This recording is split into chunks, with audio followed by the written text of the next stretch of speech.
जब हम खाली होते हैं, तन्हा होते हैं, अकेले होते हैं, तब हमें दोस्तों की याद सबसे ज्यादा आती है, दोस्तों की जरूरत सबसे ज्यादा महसूस होती है। अलग अलग लोगों की अलग अलग सोच होती है, अलग अलग तरीके होते हैं दोस्ती करने के। लेकिन अगर मैं आपसे पूछूं कि हमारा सबसे करीबी दोस्त कौन है, तो क्या होगा आपका जवाब? सोचिए और जाग जाते हैं। सुबह के 7 बज चुके हैं। 92.7 बिग एफएम पर आप है सिद्धार्थ के साथ सुन रहे हैं गाने जो हिट थे, हिट रहेंगे। नमस्कार, सत श्री अकाल, आदाब, खुश आमदीद, अ वेरी गुड मॉर्निंग। ये सवाल इतना आसान नहीं है कि हमारा सबसे करीबी दोस्त कौन है। मैं ये नहीं कहूंगा कि दोस्ती करने में कंजूसी करें, लेकिन ये जरूर कहूंगा कि दोस्त चुनते समय ख्याल जरूर रखें। 92.7 बिग एफएम पर आप है सिद्धार्थ के साथ।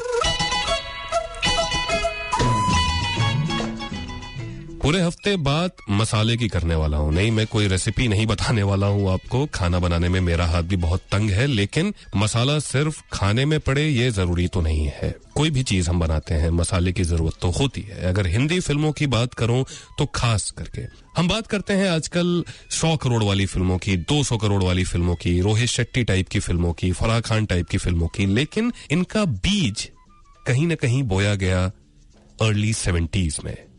किसने बोया? कौन था जिसने शुरुआत की सामाजिक फिल्मों से, लेकिन जब मसाला हाथ लगा तब भर भर के डाला अपनी फिल्म। 92.7 बिग एफएम पर आप सिद्धार्थ के साथ। Very good morning. ऐतिहासिक बातें करने का वक्त हो गया है। मतलब मील के पत्थर क्या क्या होते हैं, आज की तारीख यानी कि 26 में क्यों बहुत ज्यादा खास है, क्या क्या माइलस्टोन्स आज के दिन इतिहास में बने हैं। 1805 ईस्वी 1805 पूरे विश्व के लिए एक बहुत ही बड़ा दिन रहा, क्योंकि कहीं ना कहीं विश्व की शक्ल चेंज करने में इस दिन का बहुत बड़ा योगदान है। नेपोलियन बोनापार्ट, हम सब ने इनका नाम सुना है। तानाशाह, इटली के शासक, विश्व विजयी बनने निकले थे, वर्ल्ड लीडर बनने निकले थे।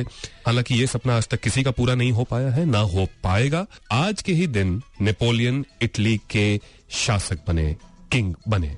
1824 ईस्वी में यूनाइटेड स्टेट्स ऑफ अमेरिका ने ब्राजील को एक कंट्री के तौर पर रिकॉग्नाइज किया था। अब अमेरिका क्यों रिकॉग्नाइज करेगा ब्राजील को, ये इस बात से ही जाहिर होता है कि सुपर पावर तो वो बहुत टाइम से है। ब्राजील एक बहुत ही बेहतरीन देश, कॉफी के लिहाज से भी और फुटबॉल के लिहाज से भी। 1739 ईस्वी 1739 अफगानिस्तान को आज के ही दिन इंडियन एम्पायर से, भारत के शासन से अलग कर दिया गया था। एक ट्रीटी साइन हुई थी मुगल शासक मोहम्मद शाह और नादिर शाह के बीच में। मेरा ऐसा मानना है कि अगर फिल्म म्यूजिक की बात की जाए तो जब तक डायरेक्टर टोटली इन्वॉल्व नहीं होगा गाने के निर्माण में भी, तब तक वो गाना एक ऑल टाइम क्लासिक हिट नहीं बन सकता। 92.7 बिग एफएम पर आप सिद्धार्थ के साथ। Very good morning. और गजब का मसाला भरा हीरो में सुभाष घई साहब ने। वैसे सुभाष घई साहब की तमाम फिल्मों में मसालों की कोई कमी नहीं होती। मसालेदार फिल्म मेकर्स की जब भी बात होगी तो उनका नाम तो आएगा ही। तो उनकी बात भी करने वाला हूं इस हफ्ते। और जैसा कि मैंने आपको बताया कि इस हफ्ते मैं मसालेदार फिल्म मेकर्स की बात कर रहा हूं, जिनके मसालों ने हमें बहुत ज्यादा एंटरटेन किया। आज भी उन फिल्मों को देखते हैं तो चैनल नहीं चेंज कर पाते टीवी पे। आज सबसे बड़े मसाला किंग की बात होने वाली है, मनमोहन देसाई साहब। जानेंगे कि क्या क्या मसाले इस्तेमाल करते थे और कहां कहां से चुनकर लाते थे मसाला, और किस फिल्म से उनको अपना मसाला मिल गया। ये सारी बातें होने वाली हैं बस अब से थोड़ी देर में। और एक सवाल भी पूछता हूं, थोड़ा सा इंटरेस्टिंग सवाल है। मनमोहन देसाई साहब ने अमिताभ बच्चन और परवीन बाबी जी को लेकर एक फिल्म शुरू की 1978 में, लेकिन किन्हीं वजहों से ये फिल्म बन नहीं पाई। हालांकि उसमें भी बहुत ज्यादा मसाला डालने वाले थे वो। उस नाम से हालांकि आगे चलकर 1991-92 के आसपास एक फिल्म रिलीज हुई। फिल्म का नाम बताइए आप। हालांकि बाद में जो फिल्म आई वो मनमोहन देसाई साहब ने नहीं बनाई थी। 39927927 यानी 39927927 पर कॉल करें। और राजधानी रेस्टोरेंट थाली बहुत ही मशहूर है वहां की। वहां आम फेस्टिवल चल रहा है, मैंगो फेस्टिवल। उसके कपल वाउचर्स आपके नाम हो सकते हैं। 92.7 बिग एफएम पर आप सिद्धार्थ के साथ। इस घंटे आज के दिन कौन कौन सी खबरें सुर्खियों में है ये बता देता हूँ। 92.7 बिग एफएम पर सुर्खियों में। हम कितने भी बड़े बब्बर या गब्बर शेर ना बन जाएं, आग से लड़ने की ताकत हमें से बहुत कम लोगों में होती है। फायर फाइटर्स जिन्हें कहते हैं, जो अपनी जान की बाजी लगा देते हैं लोगों की जान और माल की सुरक्षा के लिए आग से लड़ने में। ऐसे ही एक महान fire fighter, chief fire officer Mumbai के सुनील नेसरीकर साहब हमारे बीच नहीं रहे और कल बाइकला फायर स्टेशन में पूरे गार्ड ऑफ ऑनर के साथ, सम्मान के साथ उनका अंतिम संस्कार किया गया। नेसरीकर साहब जो गोकुल निवास कालबा देवी में आग लगी थी उसमें लोगों की जान माल की रक्षा कर रहे थे अपनी पूरी टीम के साथ। उनके कलीग SW राणे साहब और महेंद्र देसाई साहब ने भी अपनी जान गंवाई और साथ ही deputy chief fire officer Sudhir Amin भी एक हफ्ते बाद नहीं रहे थे हमारे बीच में। ये बहुत बड़ी बात है हमारे लिए इज्जत की बात है कि ऐसे फायर फाइटर्स हमारे बीच मौजूद हैं। श्रद्धांजलि है, उनके परिवार को बल मिले। बहुत ही ज्यादा मुश्किल की घड़ी है, शब्द कम पड़ेंगे, लेकिन हमें गर्व है इन सारे फायर फाइटर्स पे। हम सुरक्षित हैं क्योंकि ये हमारे लिए लड़ते हैं। भावपूर्ण श्रद्धांजलि।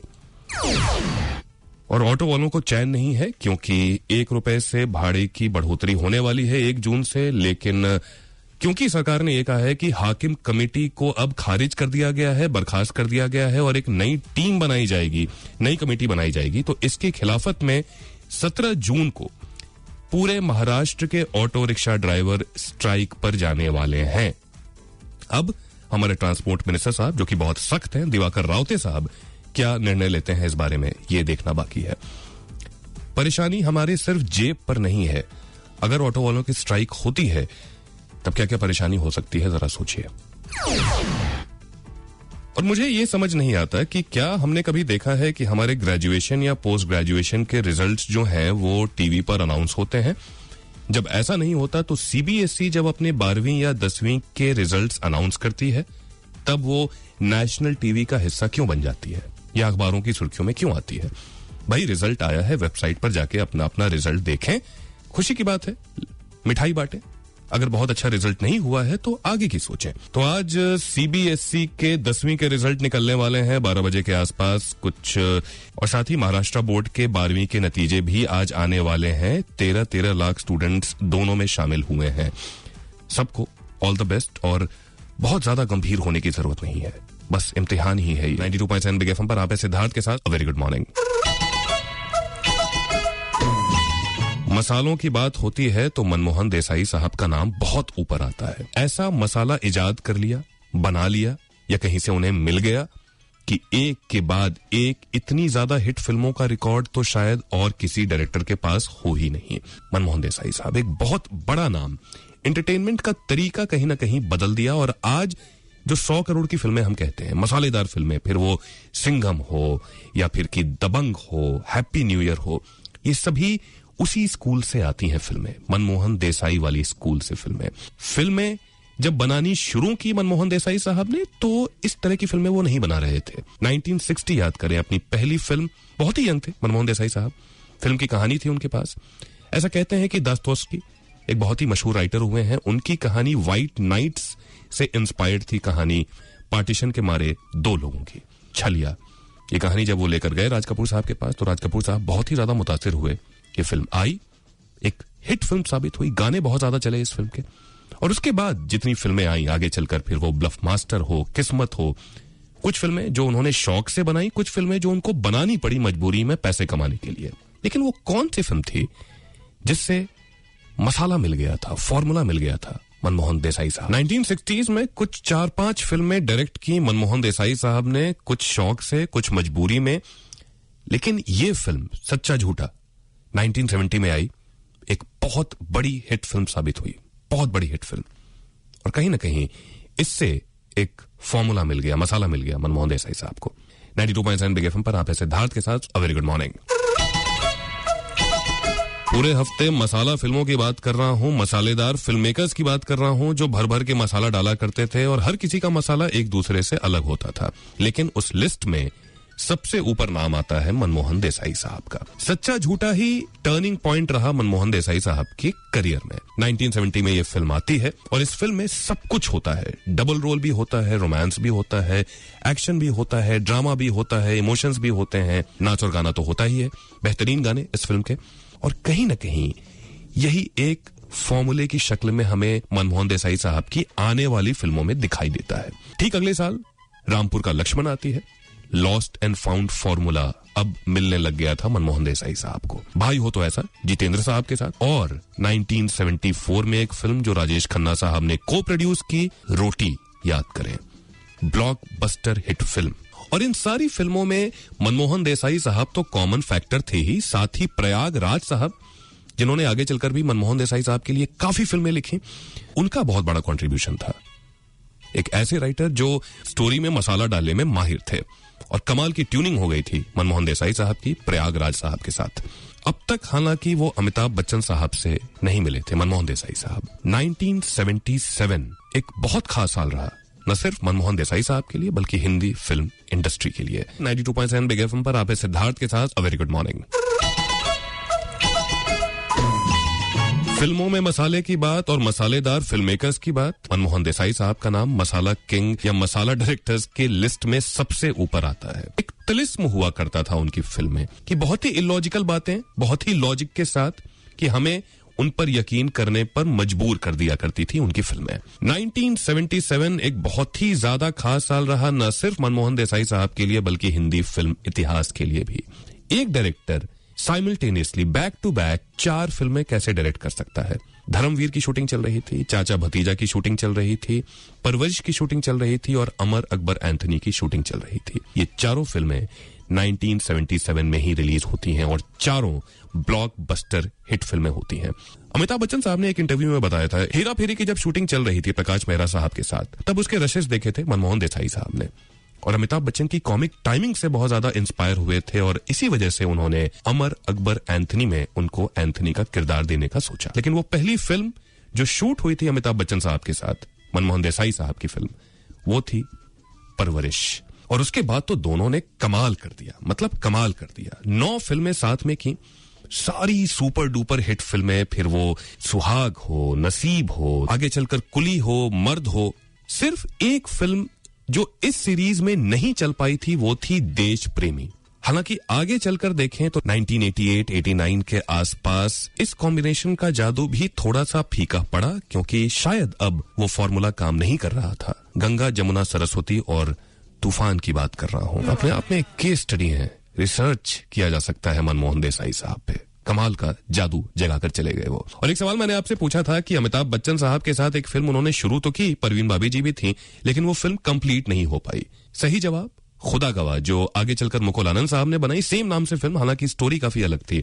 और सबसे पहले सही जवाब दिया है गुणवंत मेहता जी ने, कांदिवली ईस्ट से। तो राजधानी में जो मैंगो फेस्टिवल चल रहा है, बहुत बहुत मुबारक। इस मौसम में आम खाने का मजा कुछ और ही है। सेकुलरिज्म को दिखाने का, धर्मनिरपेक्षता को दिखाने का एकदम अलग तरीका था मनमोहन देसाई साहब का। और अगर अमर अकबर एंथनी देखें और नसीब देखें तो प्लॉट करीब करीब सेम है, लेकिन फिर भी कहानी में मसाले थोड़े से अलग अलग हैं। दोनों फिल्में super duper hit. 92.7 big FM पर आप हैं सिद्धार्थ के साथ। Very good morning. तो जो तड़का लगाया करते थे मनमोहन देसाई साहब, हम सब पर उनका जादू चल जाया करता था, आज भी चल जाता है। और आज ट्यूसडे है, आज लगता है बॉलीवुड में बिग तड़का। और बिग तड़का आज का क्या है ये बताने के लिए हमारे साथ आ चुके हैं Bhavna Somaiya ji. Bhavna ji, a very good morning. Good morning Siddharth. इस हफ्ते तड़का लगा है ऑडियंस को, क्योंकि पहले सबने एंजॉय किया पिकू को और पिकू ने 100 क्रोर्स बना दिए, और अब सब एंजॉय कर रहे हैं तनु एज मनु रिटर्न्स। कंगना रनौत ने ये प्रूव कर दिया है कि वो सारे रूल्स ब्रेक करेगी अपने करियर में, अपनी जिंदगी में। खान्स के साथ उनको फिल्में मिली, उन्होंने मना कर दिया। उनको प्राइस बढ़ाने के लिए कहा, उन्होंने कहा कि मैं ऐसा कुछ भी नहीं करूंगी जहाँ पे मैं सिर्फ फ्लेवर ऑफ द मंथ रह जाऊं, और मैं सिर्फ वो करूंगी जो मेरा दिल कहेगा। और हम यानी ऑडियंस और क्रिटिक्स कंगना रनौत के साथ है। 92.7 बिग एफएम पर आप हैं सिद्धार्थ के साथ। ये देखने का वक्त हो गया है कि ट्रैफिक में हम कहां कहां फंस सकते हैं।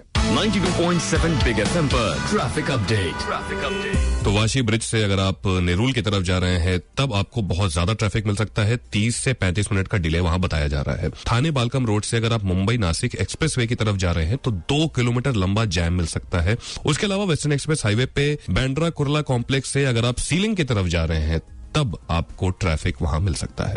अगर आप कहीं पे ट्रैफिक में अटके पड़े हो तो प्लीज हमें कॉल करके बताएं। 39927927 यानी 39927927 हमारा नंबर है। और 2 बातें हैं, ऑटो से रिलेटेड। एक तो कि 1 रुपए से भाड़ा बढ़ जाने वाला है 1 जून से, ऐसा ऐलान किया गया है। और दूसरा कि ऑटो यूनियन ने 17 जून को पूरे महाराष्ट्र में स्ट्राइक पे जाने का फैसला किया है, क्योंकि सरकार ने कहा है कि अब हाकिम कमेटी को खारिज कर दिया जाएगा और उसकी जगह 3 मेंबर नई कमेटी बनाई जाएगी। नुकसान सिर्फ हमारा होने वाला है। 92.7 बिग एफएम पर आप सिद्धार्थ के साथ। सफलता की चाबी सिर्फ 10वीं या 12वीं के नतीजे नहीं होते। मैं अखबार में एक खबर पढ़ रहा था कि महाराष्ट्र स्टेट का सीबीएसई के 12वीं के इम्तिहान में अब तक का वर्स्ट रिजल्ट रहा है, क्योंकि सिर्फ 91.6% पास परसेंटेज है। ये किस तरह की खबर है? क्यों हम 10वीं और 12वीं के नतीजों को इतना ज्यादा इंपॉर्टेंस देते हैं? मैं ये नहीं कह रहा कि पढ़ाई में कोई कटौती करनी चाहिए या रिजल्ट को महत्व नहीं देना चाहिए, डेफिनेटली देना चाहिए, लेकिन क्या ये अच्छा है कि सोशल मीडिया हो, नेशनल टेलीविजन हो, न्यूज चैनल्स हो, न्यूज़पेपर्स हो, हर जगह एक ही बात? क्या इससे दबाव नहीं बनता है? क्या इससे एक अजीब तरीके का कंपटीशन हम शुरू नहीं कर देते? सोचने वाली बात है। हालांकि आज महाराष्ट्र स्टेट के 12वीं के नतीजे आने वाले हैं, तो ऑल द वेरी बेस्ट। आज सीबीएसई के 10वीं के रिजल्ट भी आने वाले हैं, all the very best for that too, parents को भी और स्टूडेंट्स को भी। लेकिन फिर मेरा यही छोटा सा एक रिक्वेस्ट होगा कि बहुत ज्यादा प्रेशर में ना रहें। ये एक पड़ाव है, इसको पार करना है बस, ये मंजिल नहीं है। और पढ़ाई लिखाई के लिए सिर्फ रिजल्ट ओरिएंटेड होना ये कितना जायज है, ये भी सोचने की जरूरत है। और बच्चों को सिर्फ किताबी कीड़ा नहीं बनाएंगे हम, प्लीज, क्योंकि पढ़ाई लिखाई तो हर जगह हो सकती है, सीख तो हर जगह सकते हैं। और इसी के तहत कोशिश है हमारी कि 92.7 बिग एफएम पर पानी बचाओ, जो हमारा प्रयास है, हमारी मुहिम है, उसमें इस बार बच्चों को शामिल किया जाए। बच्चों को, यानी कि जो नेक्स्ट जनरेशन है, उनको ये समझना बहुत जरूरी है कि पानी की कितनी किल्लत है और कितनी किल्लत और हो सकती है। अभी ही समझना बहुत जरूरी है। बिग स्पेस पानी स्पेस अपने बच्चे का नाम लिख भेजिए 55454 पर। अर्नेस्ट रिक्वेस्ट है कि जरूर अपने बच्चों को इस मुहिम में शामिल करवाएं। 92.7 बिग एफएम पर आप हैं सिद्धार्थ के साथ। Very good morning. फिल्मों की कहानियां भी बहुत अजीब होती हैं। जब डिस्ट्रीब्यूटर्स को फिल्म दिखाई गई नमक हराम, तो अमिताभ बच्चन साहब को लेकर डिस्ट्रीब्यूटर्स ने ऋषिकेश मुखर्जी साहब को क्या राय दी? एक ऐसी राय जो अमिताभ बच्चन साहब की पर्सनालिटी बदलने वाली थी आने वाले दिनों में। बताएंगे अनु कपूर साहब, लेकर आने वाले हैं सुहाना सफर विद अनु कपूर अब से थोड़ी देर में। कल सुबह 7 बजे तक के लिए मुझे दीजिए इजाजत। आरजे सिद्धार्थ मेरा फेसबुक पेज, @RJ सिद्धार्थ मेरा ट्विटर हैंडल। हम जुड़े रहेंगे, हमारी बातचीत चलती रहेगी। 92.7 बिग एफएम पर। Have a great day.